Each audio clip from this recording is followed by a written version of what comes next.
Hey, what is up, everybody? Welcome to my Family Guy review. I haven't done a Family Guy review in a long time. I haven't done it since 2014, I believe. It's been a couple of years, and I'm gonna start doing it again.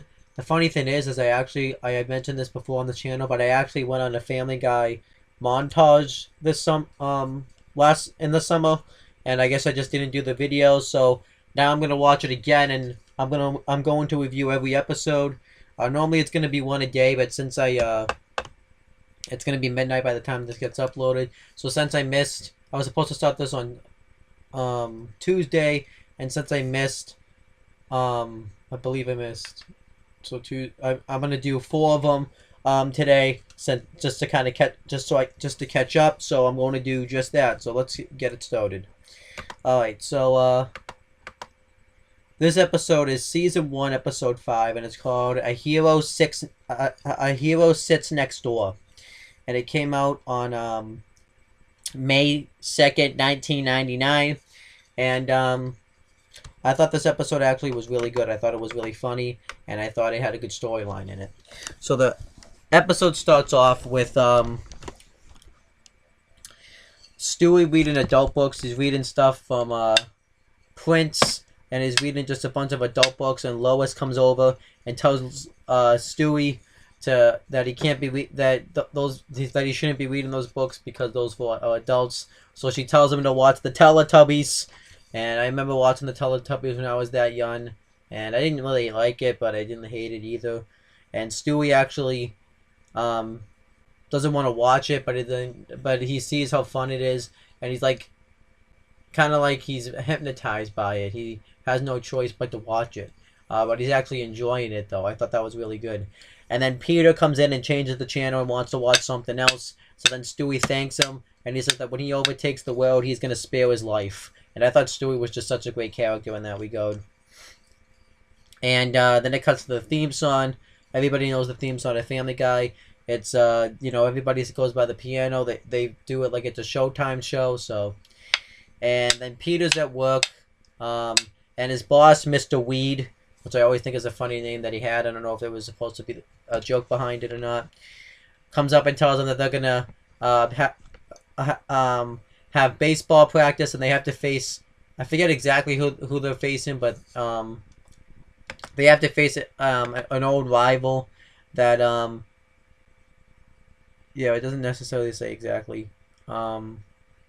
But they have to face an old rival team that embarrassed them a year ago, and it cuts away to a cutaway of them wearing 3D glasses, and they're looking at Peter's team while they're in their underwear, and Peter makes fun of them, saying, "You guys look funny in your glasses." I thought that was hilarious. So Peter says that he hates those bastards, and Mr. Weed says that they have the perfect weapon, and his name is Joe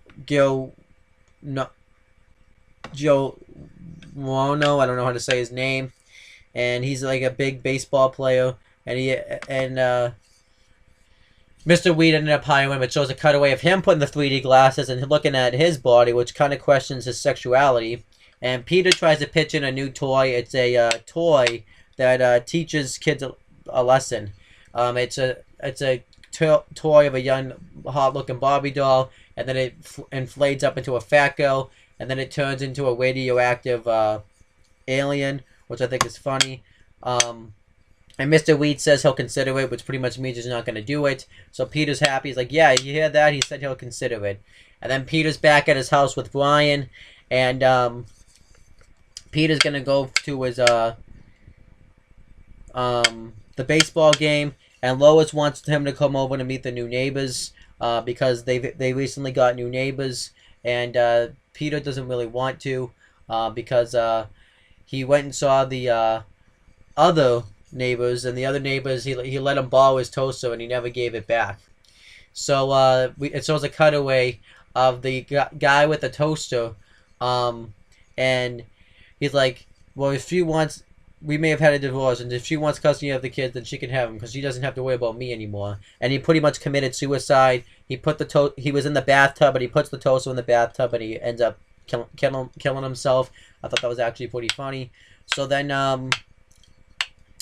Peter and Brian are at practice, and the picture, and Brian's panting behind a woman who's actually pretty good looking, and the woman thinks Brian's being a pervert, so she calls him a pervert, and Brian says, no, it's okay, it's no big deal, I don't have sweat glands. But Brian's panting because he's hot. So then the pitcher that was supposed to be there wasn't there, so Mr. Weed wants somebody to go out there and pitch, and Peter's just like, oh, I can pitch, how hard can it be to pitch? So Peter pitches to Rondo, well, you say his name, but he ends up hitting him in the knee, and he ends up being injured. So Mr. Weed tells him that if Peter doesn't find a replacement, he'll be fired. So Peterson's like, oh crap, then I'll have to go back to my own job as a model. I forget exactly, I've watched this scene a bunch of times, so I will remember, but I forget exactly. I think he said like as some sort of model, that it was obviously some sort of cultural reference, and it shows all the models, and they're all thinking like that they could be all good looking, and then Peter then thinks, I wonder if the villain from Terranium, I think it was the name of the movie, I wonder who he was, and then we see Lois talking to the with Stewie, talking to the new neighbor, and we find out that her name is Bonnie, and if you the actor that plays her, if you ever seen Seed of Chucky, she's like the main girl that ends up getting pregnant. I haven't seen the movie in a couple of years, so I don't remember exactly who it is. But if you ever seen that movie, she voices Bonnie. And she says the reason that they moved is because they have a second baby on the way, and she just couldn't say no to her husband Joe. And so we meet the neighbors. It's Bonnie and Joe Swanson, and Lois then says, "Well, Quahog can be pretty reckless around here. Last week, somebody lost their eye in bingo." And it shows a cutaway of somebody losing their eye in bingo. They say I-17 or something like that. And the guy, and he drops the ball, and the guy bends over, and he ends up hitting his eye, which I thought was pretty funny. And Stewie doesn't want to listen to this, so he tries to escape, but he's strapped up on a leash, so he can't escape. And Bonnie, by the way, I know I mentioned this, but she was also pregnant as well. And then we see Joel pulling out with, in his car, and he introduces himself, and then Peter and Brian come home, and they're all worried about how they have to find a replacement for the baseball game. And then Peter sees that Lois talking to the Swatsons, and Peter's like, oh fuck, now I gotta meet the new neighbors. This is just like the time Lois had us meet the Iraqs while we were ditch digging. And it shows a cutaway of that, and it was actually pretty funny. And Peter comes up and introduces himself to Joe, but he kind of is being rude to him because he doesn't want to really meet the new neighbor. And Peter's like, you could just meet the new neighbor right next to you. You don't have to always come to me. And then Joe asks him if he can borrow a screwdriver, and Peter says, oh, can you borrow a screwdriver? Oh, and he tells him to shut up. And he kind of implies it. And Peter walks away. He's like, yeah, it's just a screwdriver now, but pretty soon he's going to be using my doctor. He's going to be using my barber. He's going to be taking over. He's going to be wanting to borrow all my stuff. And then it shows a scene, and then it cuts to the next scene that Peter and Brian are watching TV, and Brian asks Peter if he's found a new guy to be on his team, and Peter says that he's been trying, and it shows a Japanese guy, and Peter has to put something on the line, and Peter promises that he'll give him a lot of love, but the guy doesn't agree. So Brian says, well, I would try to help you, but I have to go out and chew on my ass for 5 minutes. So then Lois comes in and talks and says that she talked to Bonnie, and Bonnie told Lois that Joe used to love playing baseball. He loved playing baseball because she mentions that they're going to be coming to the game. And then Lois and Peter realizes this, and then he goes over and starts being all nice to Joe. He gives him his screwdriver, and he makes up a BS excuse, the reason why, because Joe's like, well, I had the feeling that you didn't like me very much. And Peter then says, oh no, I was just I have this thing where sometimes stuff just comes out randomly, and so that's why I was acting so rude. And Peter says that, you know, we're neighbors, we should be doing stuff for each other. So he asks Joe if he'll play on his baseball team, and Joe agrees, saying that it would be fun. And then there was one spot, there was one part of this scene where Joe was handing up his trophies, and Peter said "son of a bitch" to him, and then he acted like it was part of his disease. And I thought that was really funny. And then it cuts to the next scene. Peter at the baseball game, and Peter sees his family, and Mr. Weed tells him that this is going to be that it's nice that you brought your family here because you're going to be spending a lot of time at home with your family if you don't have that other player. And Lois and Bonnie are still talking. They're really getting along. And Stewie just does not want to listen to this. He wants to find a way to get away from him. And Meg, I even forgot to mention it, was trying to hit on the try to hit on Kevin Swanson, the Swanson's son. And at first she has like a fantasy of her going over there, and Kevin's like this guy that has a nice deep voice, and she has a fantasy of her having a crush on him, and Chris catches her, and Meg tries to talk to him about baseball, but he doesn't. But he's completely ignoring her, and then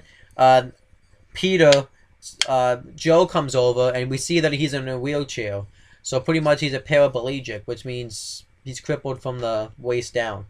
And we find out why later on in the episode.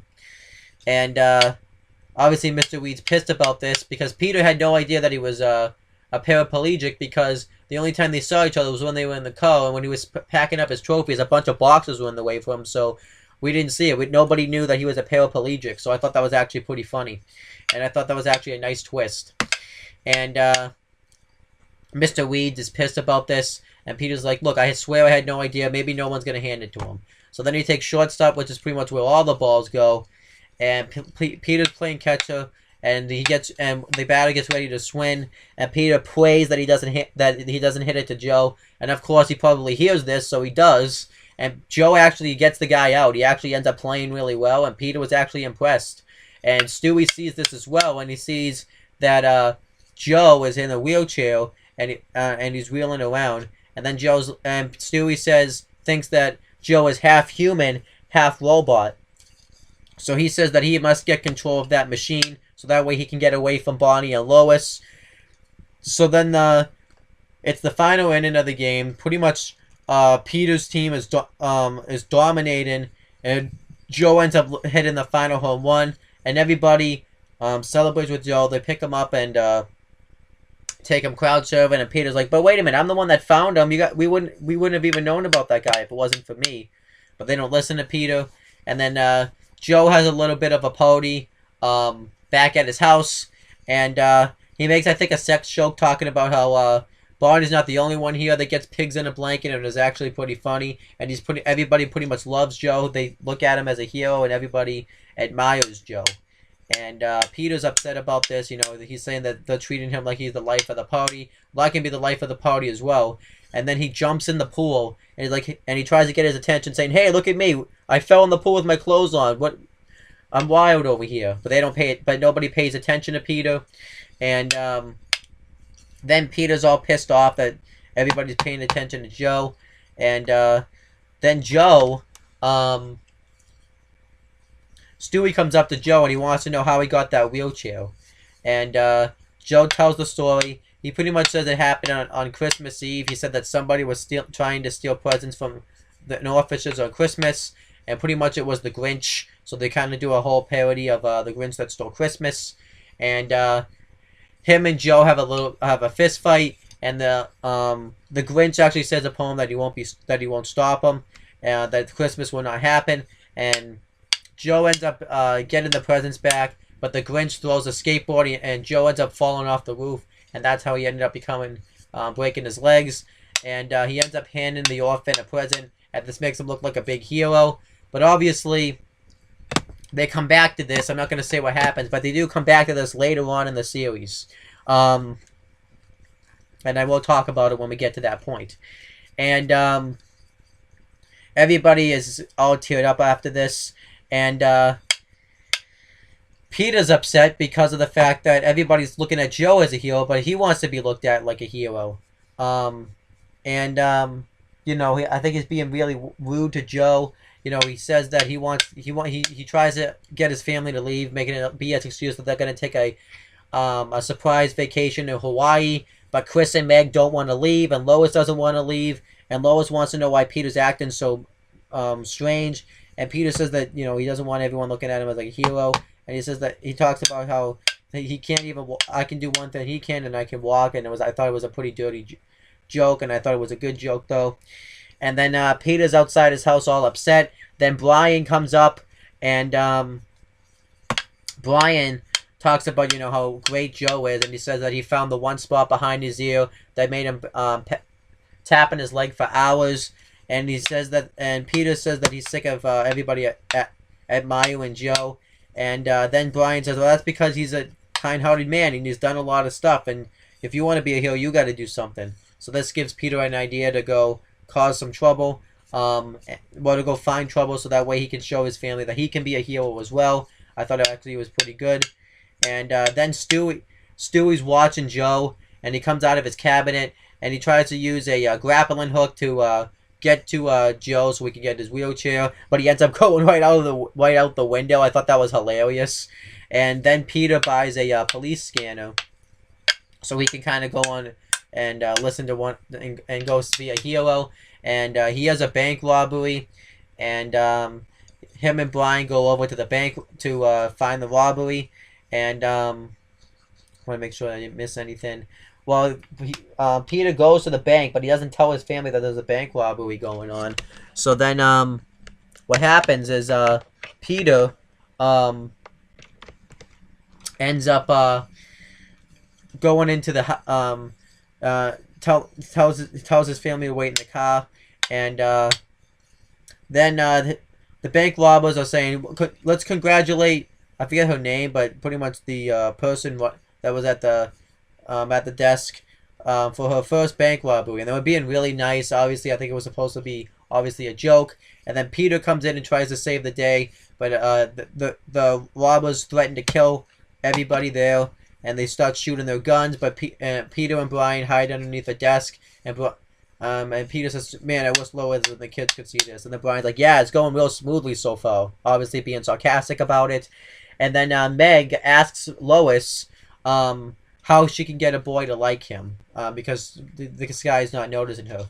And Chris knows that she's talking about Kevin, so she makes fun of him for it. And Lois then says, "Well, Meg, you're a great girl, and you're gonna just eventually down the road see that." And then Meg says, "Wow, that's such a mom answer." And then Lois says, "Well, also you could also show off the goods." And then Lois then says, "How's that for a mom answer?" And I thought that was actually really funny. And Meg and everybody else goes shopping, just so that way, to get Meg some clothes.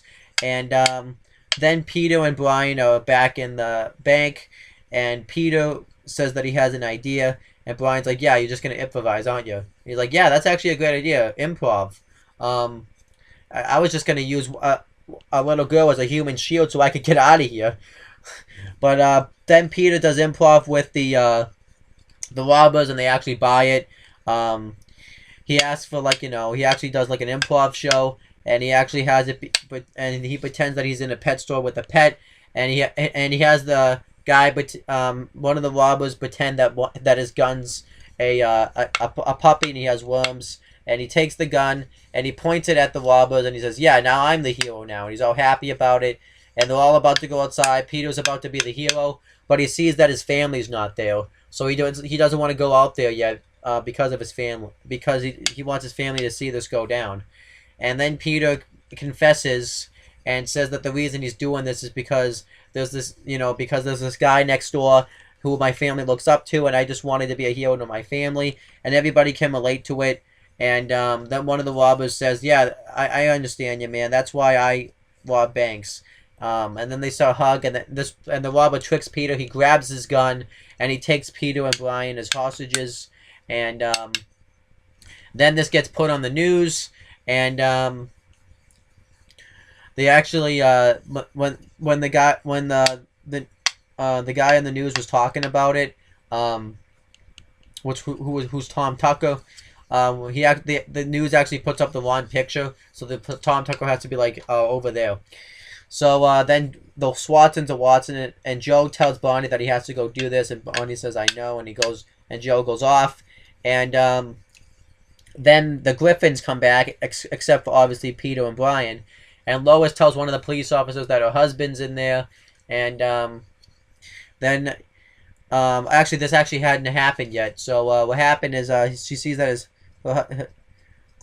his husband's in there, and they see that Peter's holding the gun, so they think he's one of the robbers, and the police officer is gonna shoot Peter, but she says no, no, no, and then obviously the stuff happens with Peter and the hostage situation, and then Joe shows up and convinces and starts to have a speech with the robbers, but as the speech happens, Meg tries to flirt with Kevin, but he's still ignoring her. So one of the police officers there gives her advice, saying, "Why don't you make his interest talk about him?" So then she asks him about what kind of music he's listened to, and he says that he listens to a lot of punk rock music, and I thought that was really good. And then Joe says that tells the robbers that there are a lot of people out there that do care about you. Please don't do this, and come on out. So everybody leaves, but Peter doesn't want this to happen because he wanted to be the hero, and Joe ended up being the hero. And the robbers get arrested, and Peter comes out, and Lois asks Peter why he did that, and Peter says that he just wanted to be looked at as a hero to them, because he doesn't hate Joe. He thinks he's a great guy, but he just hates that you guys look at him as a hero. And Lois says that that's not true at all. We do like Joe, but you're our hero. And she mentions and she talks about all the great stuff that he does as a hero, saying that he eats the last slice of pizza so nobody will fight over it. He always makes everybody laugh at the couch, and I thought it was good. Meg says that if you hadn't pulled the stunt, that she wouldn't have been able to flirt with Kevin. And Chris says that everyone's going to be looking at you saying that you were a lunatic, and I can say that was my dad. And then Peter says, "Wow, I guess it doesn't matter what you do, but as long as your family looks up to you, then that's all that matters. And if you do stuff for the people you love." And then an old woman comes up and says that she had been robbed, and Peter's like, "Scram it, lady, I don't even know you." And that was the end of the episode. One thing I forgot too was when everybody had crowd surfed Joe, and Stewie tried to go onto the wheelchair, and he thought he had taken control of it. He tries to get it to move, but he won't move, obviously, because it's a wheelchair. So he's like, it must be some sort of voice command. And then Lois takes him away from the wheelchair, and he's like, gasp. And then that was the end of the episode. And overall, I thought this was a really good episode. I thought the episode was very funny, had a lot of funny lines in it, and I thought the storyline was good. And this was the first introduction of Joe Swatson. He eventually becomes a regular character in the show, and I don't know necessarily if he was supposed to be a regular character or if they just decided to go with it, because obviously when you first see him in this episode, he doesn't seem like a very a guy that has a guy that's going to be a recurring character. He seems like a guy that's just going to be there. So, and there was actually other funny moments I forgot to mention, like when Peter had mentioned that he thought being the hero was all fun and games, and it shows him playing strip poker with hold on, I have it right here, with the Super Friends. I knew who they were. I knew it's Superman, Batman, and everybody, but I had to make sure. I was gonna say the All-Star Friends, so that's why I had to make sure. And he has Wonder Woman strip, and we see and everyone's staring at her, and Peter asks Robin, Robin, why are you staring at me? Stare at her. And when during the whole shooting fiasco, when the guy shot his gun, a kid comes out and says that he got a new John F. Kennedy, it's called depressor, and the guy ended up shooting it off, and he says, well, at least I got my Bobby Kennedy one. And obviously that was a rib on the whole stuff that happened with JFK getting because they had both been assassinated, and they were both former presidents of the United States. They even did a line where Brian had said, I don't know what's worse, you're pitching or Bill Clinton's integrity. And they had like it was a sitcom where everyone was laughing and Peter couldn't say his line for a minute. So they had stuff like that. I just remembered. So I like that the cultural references they make where they make fun of this stuff. Because obviously, you know, when you watch Family Guy, you can't get too offensive when you see this stuff. You kind of have to kind of play it along. Some of this stuff, though, it's not Family Guy doesn't do necessarily stuff that's offensive, but eventually it does stuff that is probably going too far, which I'll talk about as the series goes along. But I thought this episode was really good. I thought Joe was a great character in the show. I thought that everybody was just really good in this episode. You know, I thought the story was really good. I thought the jokes were really funny, and I thought that every character was really good this week. So in this episode. So overall, I thought this episode was really good.